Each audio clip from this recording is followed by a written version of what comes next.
नमस्कार दोस्तों, स्वागत है आपका इस नए वीडियो में। हमारी जिंदगी में कई बार हम खुद को एक मुश्किल घड़ी में पाते हैं।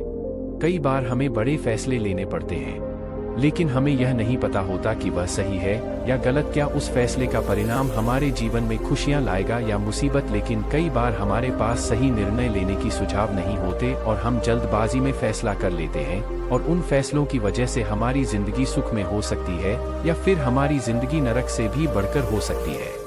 इसलिए सही फैसला लेने की क्षमता हमारे जीवन में सफलता हासिल करने के लिए आवश्यक है। तो चलिए आज की इस बोध कहानी के माध्यम से जानते हैं कि जीवन में सही फैसले कैसे लिए जाएं, और यह भी कि सही निर्णय लेने के तरीका कौन सा है। तो बिना किसी देरी के कहानी शुरू करते हैं। दोस्तों, कई साल पहले की बात है।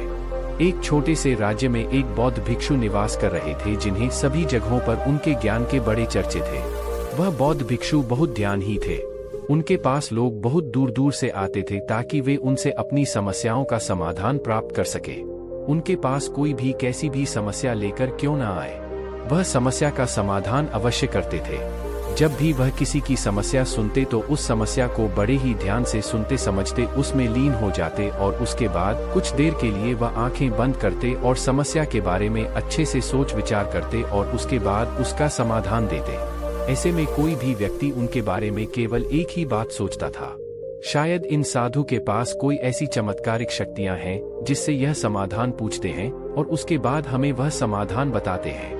एक बार एक युवक ने उन महाराज से यह पूछ भी लिया, क्या आपके पास ऐसी कोई चमत्कारी शक्तियां हैं जिसके कारण आप हमारी समस्याओं का समाधान करते हैं, या आपके पास ऐसी कोई दिव्य दृष्टि है जिससे आप हमारी समस्याओं का समाधान खोज पाते हैं। उस युवक की यह बात सुनकर वह साधु जोर जोर से हंसने लगे, लेकिन उन्होंने उस युवक की बात का कोई जवाब नहीं दिया। उसके कुछ ही दिनों बाद उस राज्य में एक बड़ी अजीब सी घटना घटी। उस राज्य में एक बुढ़िया औरत रहा करती थी जो अपने पूरे घर में अकेले ही रहती थी। उसका कोई ना था। उस राज्य से होकर 4 मित्र अपने घर की ओर जा रहे थे। वे लोग दूसरे नगर में काम करके पैसा इकट्ठा करके अपने गांव की ओर जा रहे थे। यह बात बहुत पुराने जमाने की है, जब यातायात के साधन न हुआ करते थे, इसलिए वे लोग पैदल यात्रा किया करते थे। इसी कारण वे चारों मित्र अपने अपने धन को इकट्ठा करके अपने गांव की ओर प्रस्थान कर रहे थे। उन चारों ने अपना अपना धन एक छोटी सी पोटली में रखा था और उसी पोटली में उन सब की सारी कमाई थी। तभी उन चारों मित्रों में से एक मित्र कहता है, मित्रों, इस तरह से यदि हम अपना धन अलग अलग रखेंगे तो से हमारा धन चोरी हो सकता है। क्यों ना हम अपना सारा धन एक ही पोटली में रख दें, जिससे हम सब इस पर ध्यान भी दे सकेंगे और हमारा धन सुरक्षित भी हो जाएगा। और जब हम अपने गांव पहुंच जाएंगे तो हम वहां पर अपना अपना हिस्सा इसमें से ले लेंगे।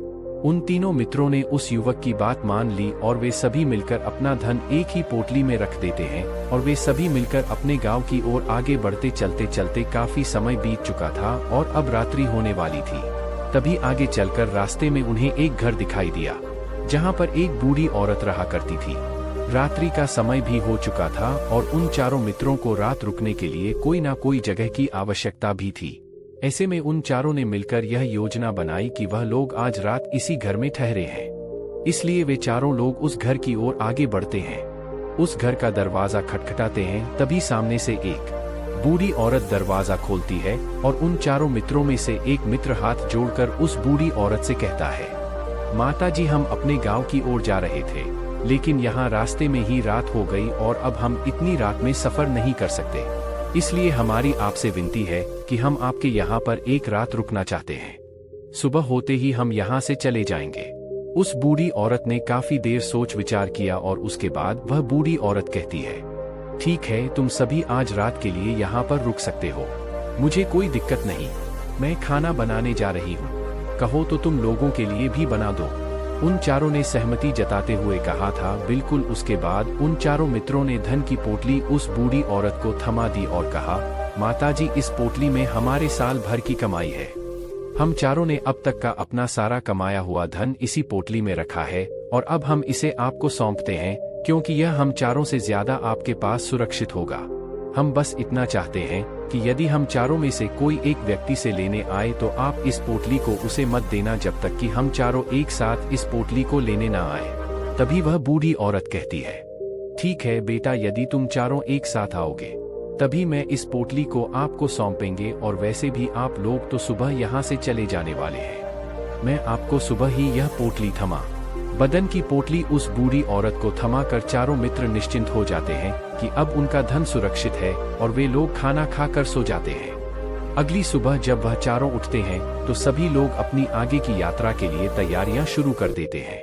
उन चारों नौजवानों में से एक नौजवान थोड़ा सा बदमाश था। वह अपने उन तीनों मित्रों से कहता है, भाइयों, इस बूढ़ी औरत ने हमारी रात भर खातिरदारी की है, हमें अच्छा भोजन खिलाया, सोने के लिए अच्छी जगह दी, रात भर यहाँ सर छुपाने के लिए एक अच्छा मकान दिया, और हमने अब तक उसके लिए कुछ नहीं किया। वह बूढ़ी औरत अकेले ही खेतों में काम कर रही है। क्या हम सभी यहाँ से जाने से पहले इस बूढ़ी औरत की मदद नहीं कर सकते? उस बदमाश नौजवान ने मन ही मन यह योजना बना ली थी कि वह किसी तरह से भी उस बुढ़िया से पोटली हासिल करके ही रहेगा। बाकी के तीनों मित्र उसकी बातों में आ जाते हैं और वे सभी मिलकर उस बुढ़िया की मदद करने अर्थात खेतों में काम करने के लिए चल पड़ते हैं। वे सभी मिलकर खेतों का काम कर ही रहे थे कि तभी वह बदमाश नौजवान अपने बाकी तीनों मित्रों से कहता है, मित्र, मुझे जोरों की प्यास लग गई है, मैं जरा उस बूढ़ी औरत से पानी मांग कर लाता हूँ। वह बाकी मित्र भी अब काफी थक चुके थे, उन्हें भी जोरों की प्यास लगी थी, इसलिए वह तीनों मित्र उसे वहां से जाने की अनुमति दे देते हैं। जैसे ही वह बदमाश उस बूढ़ी औरत के पास पहुंचता है, वह उस बूढ़ी औरत से कहता है, माता जी, अब हम यहाँ से जा रहे हैं, कृपया करके हमारे धन की पोटली हमें वापस दे दे। इस पर वह बूढ़ी औरत कहती है, नहीं नहीं, जब तक तुम चारों एक साथ ना, तब तक मैं वह पोटली किसी को नहीं दे सकती। तुम ही ने तो कहा था कि जब तक हम चारों एक साथ ना हो तब तक यह पोटली किसी को नहीं देनी है। तभी वह बदमाश उन तीनों की तरफ इशारा करते हुए कहता ही लाओ। उन तीनों ने सोचा कि हमारा मित्र हमारे लिए पानी लाना चाहता है, इसलिए वह हमसे आज्ञा मांग रहा है। तभी उन तीनों मित्रों ने इशारे में उस युवक से कहा, हाँ हाँ ठीक है, ले आओ। यह देख उस बुढ़िया को यह लगने लगा कि अब यह चारों यहाँ से जा रहे हैं और यह अपनी पोटली मांग रहे हैं, इसलिए उस बुढ़िया ने वह कोटला कर उस बदमाश के हाथों में रख दी और वह बदमाश उस पोटली को लेकर वहां से चला गया और बाकी के तीनों मित्र अपने खेत के काम में व्यस्त हो जाते हैं। कुछ देर के बाद जब वह तीनों खेत का काम करके वापस लौटते हैं और बुढ़िया से कहते हैं, माताजी, हमारा मित्र जो यहाँ पानी पीने आया था वह कहाँ गया? इस पर वह बुढ़िया कहती है, क्या वह पानी पीने आया? पर वह तो कह रहा था कि हम चारों जा रहे हैं, कृपया करके हमारे धन की पोटली हमें थमा दी। तब तीनों बड़े आश्चर्य होकर उस बुढ़िया से कहते हैं, माताजी, हमने भला कब कहा? वह पोटली मांगी थी, हमें तो प्यास लगी थी और हमने पानी के लिए इशारा किया था। तभी बूढ़ी औरत उन तीनों से कहती है, परंतु अब तो वह पोटली लेकर जा चुका है। तभी वह तीनों मित्र सर पकड़कर रोने लगते हैं और कहते हैं, माताजी, उसमें हमारा सारा कमाया हुआ धन था जो वह अकेले लेकर भाग चुका है। हमने तो आपको कहा था कि जब तक हम चारों एक साथ ना आए तब तक आपको वह पोटली किसी को नहीं देनी है। फिर आपने ऐसा क्यों किया? इसमें आप ही की गलती है। हमने आपको उस पोटली की हिफाजत के लिए रखा था और आपने उसे एक ऐसे आदमी के हाथों में दे दिया जिसने हमारा सारा धन हमसे लूट लिया। हम बर्दाश्त नहीं करेंगे। हम राजा के पास जाएंगे और राजा से आपकी शिकायत करेंगे, न्याय की मांग करेंगे। अब तो बात का राजा ही फैसला करेंगे। तीनों नौजवान क्रोधित होकर राज दरबार में पहुंच जाते हैं और अपनी सारी समस्या उन राजा को बता देते हैं। जब वह राजा उन तीनों नौजवानों की बात ध्यानपूर्वक सुनता है तो वह तुरंत ही उस बुढ़िया को राज दरबार में पेश होने का आदेश देता है। राजा के आदेश पर राजा के सैनिक तुरंत ही उस बूढ़ी औरत को राज दरबार में पेश करते हैं और राजा भरी दरबार उस बूढ़ी औरत को दोषी करार कर देता है और कहता है, तुम्हें वह पोटली उस अकेले व्यक्ति को नहीं देनी चाहिए थी। जब उन्होंने तुमसे कहा था कि जब तक वह चारों एक साथ उस पोटली को लेने ना आए तब तक तुम्हें वह धन किसी को नहीं देना चाहिए था। इसमें तुम्हारी गलती है और अब तुम्हें इसका हर्जाना भरना होगा। तुम्हें इनका धन लौटाना होगा। राजा का यह आदेश सुनकर बूढ़ी औरत फूट फूट कर रोने लगती है और राजा से मदद की गुहार लगाती है और कहती है, हे राजन, मैं तो एक बूढ़ी औरत हूँ और मेरे पास इतना धन नहीं है और ना ही मेरे घर में कोई ऐसा है जो धन कमाता। मेरे पास इतना धन नहीं कि मैं इनका धन लौटा सकूं।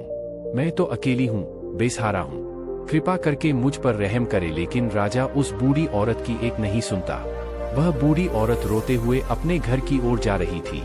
यह सोच रही थी कि आखिर मैं इतना धन कहाँ से लाऊं कि कैसे मैं उन लोगों का यह धन उन्हें लौटाऊंगी।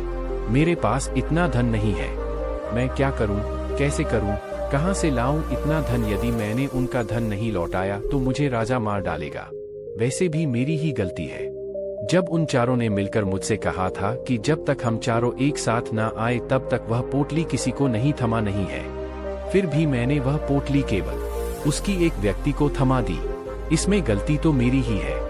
वह रोते रोते यह सारी बातें सोचते हुए अपने घर की ओर जा रही थी। तभी रास्ते में उस बूढ़ी औरत को वही संत मिले जो उस नगर में किसी भी समस्या का समाधान बड़ी ही सरलता और सहजता से करते हैं।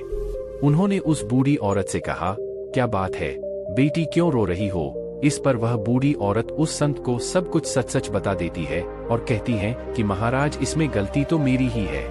उन चारों ने तो पहले ही कहा था कि जब तक वे चारों एक साथ ना आए तब तक वह पोटली मुझे किसी को नहीं देनी है, लेकिन मेरी हिम्मत मारी गई थी जो मैंने वह पोटली केवल एक व्यक्ति को थमा दी और वह उनका सारा धन लेकर वहां से भाग गया। लेकिन अब मुझे यह समझ नहीं आ रहा कि मैं वह सारा धन कहां से लाऊं, कैसे जुड़ाऊं। मेरे पास इतना धन नहीं है और राजा ने तो आदेश भी दे दिया है कि मुझे उनका धन लौट आना ही पड़ेगा, लेकिन मैं यह समझ नहीं पा रही कि इतना सारा धन मैं कहां से लाऊंगी। तभी वह संत उस बूढ़ी औरत से कहते हैं, शांत हो जाओ, मैं कोई ना कोई रास्ता जरूर निकाल लूंगा।